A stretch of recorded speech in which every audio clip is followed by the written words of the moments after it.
welcome to this week's vlog. So I didn't do much last week. I mostly had fever, so mostly sleeping.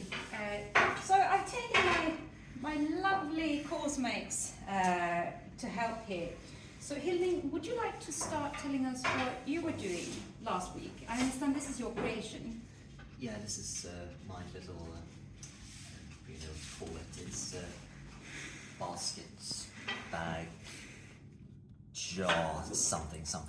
But anyway, the technique that we used was the same as this one. Mm-hmm. It's called twining, and this I think it's really popular in the Cherokee people in North America. I didn't know that.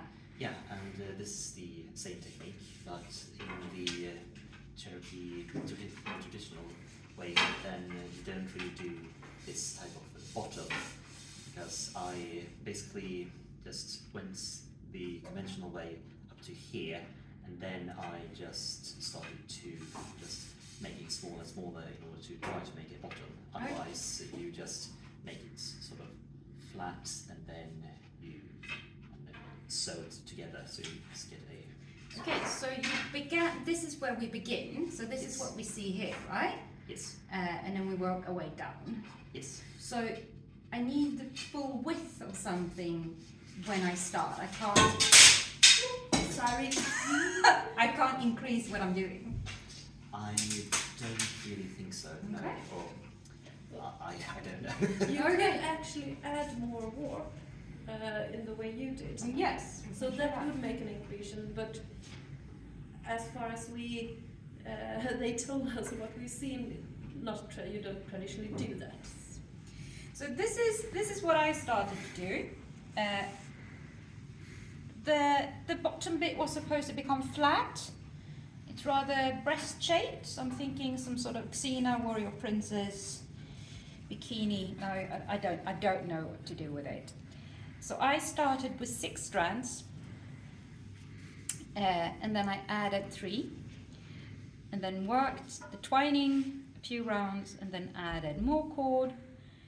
Again, do some twining, adding more cord, and now I'm in the process of adding cord again. So the process is exceedingly simple. So can we see my hands now? Yeah. So I just twist it over and pull slightly. And then again twist over with the other one and pull slightly. And that's it. And it becomes a really rigid basket. Elizabeth, you're doing something else. You're weaving as well. But what are you weaving? I'm trying to make some sort of scarf. Mm-hmm. And I don't really know all the words in English. That's okay. Unfortunately. I mostly just improvise anyway. So. I'm making a sort of, this is a weaving technique or a way to rig up the weave that's older than the bigger construction bed, stolar, A loom. The loom, exactly. So I'm fastened it in the wall, in a hook in the wall, and through a back strap. So in Swedish you call it ryggbandsväv, which is like backstrap loom, backstrap weaving. Yeah. And this is also a rundväv, like a round weave. So this is essentially the warp is going from this stick around these two, like around this, around that one, and back to this. So when I'm finished, I could move my whole weave like so, and you can see it, and I could just oops, could you please absolutely straighten it out? And in that way, I always stay on the same distance from my fixed point over there. More to the middle of the stick. Absolutely. Thank you. So the way to have your warp between a fixed point and yourself is the same as the tablet weaving we did a couple of weeks ago. But now I'm doing it around. Yeah, and this is much larger. So and this is much larger. a question then, when you get all the way around, Yeah. will you cut it? Will this become a square, or will it continue to be a tube? You could actually change this stick, like swap it for a piece of strand, and you could keep it as a tube. I will not do that because I want like a scarf or blanket. Could you? Yes, thank you. Then I do not have to stand as skewered. So I will cut it. I will pull out this. Can you show us how you make an insert? Yes, I'm actually Composer? almost there. So I'm just gonna pull through this weft. Sorry. And this is not really a very efficient way of weaving. Modern looms are much easier to use in many ways. Which is why we use modern looms. Which is why we don't really do this anymore. This week has been very much how to inefficiently do things. Well, it has been prehistoric weaving types. And I mean, we don't use them anymore because of reasons. So this is an ordinary twill, for those who know something about weaving, which means my weft goes up, down, up, down, up, down, up, down. So every other weft, I will, let's see, yes, I will lift this one up. All these strings are tied to every other piece of weft, a warp, piece of warp. So by lifting this, I'm lifting half of them up, and then I can, and since this is wool, they kind of stick to each other. So I have my hand lift a little stick, and I try to, and I mean, I'm not an expert weave. I have a limited amount of patience, so this isn't perfectly done. So now I need more patience. But something like this.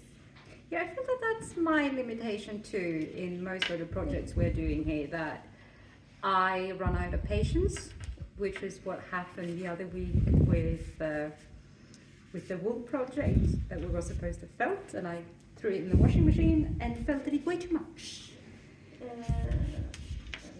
Whereas, like, I wouldn't say that we just don't use backstrap like weaving at all anymore, because I know, for example, in some villages where Yeah, it's still widely used.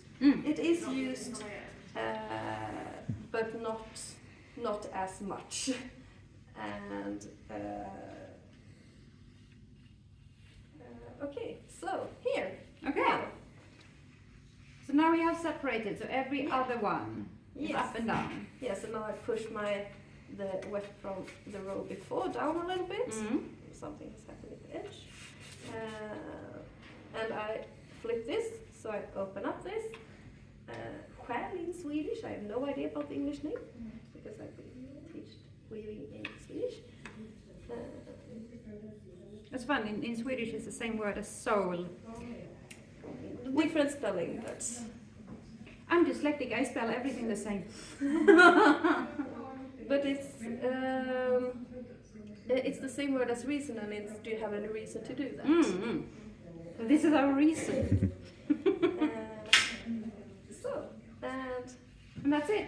And well, that's half of the rows. That's half the of it. other half is, because this stick goes through all the warp, but right in the other way. So if I flip this up, I will push down the threads that are lifted up by these threads and this stick. So by flipping this up, I get them in like the other order. So the threads that was previously up is now pushed down. And I put this here and stick this in, flip it up, like push in the weft, flip it up, and put through the weft. That's it. It's these two kinds of separating threads. Or like ways to separate. Embla, did you have something to show us as well? I'm just really setting up the kind of weaving loop that Elisabeth is currently doing. So it's basically just the same technique, except I'm not finished setting up.